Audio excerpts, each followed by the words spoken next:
Thank you, Mr. Leader. I'm sure you've been monitoring what's going on in the Senate. What's your reaction to the fact that there's not a deal yet with the government deadline looming? Do you have any plans to speak to Speaker Johnson between now and when the House gets back? And do you think that 2 weeks is enough time to negotiate the reforms that you're looking for? I know that there's a lot there, so I hope you can. We have to deal with the issue of reining ICE and the Department of Homeland Security in with the fierce urgency of now. And a 2-week window will evaluate whether that's sufficient time, but there's urgency to dealing with this issue.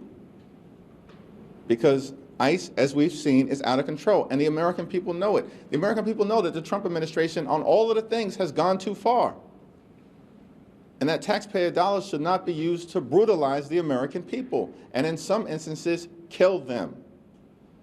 So this is something that has to be addressed. And, you know, Democrats in the Senate, led by Chuck Schumer, supported by the House, made a clear demand. Separate out the 5 bills that clearly have bipartisan support.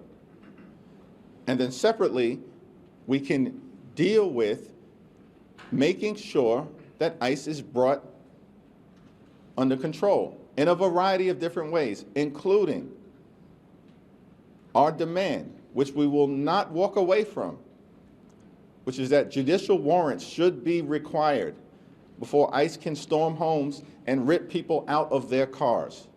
Judicial warrants. The masks have to come off, and body cameras need to be turned on for everyone.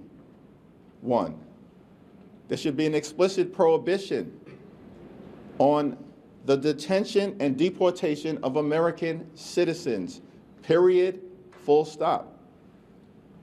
And lawless agents who are brutalizing everyday Americans and law-abiding immigrant families, targeting them violently in violation of the law,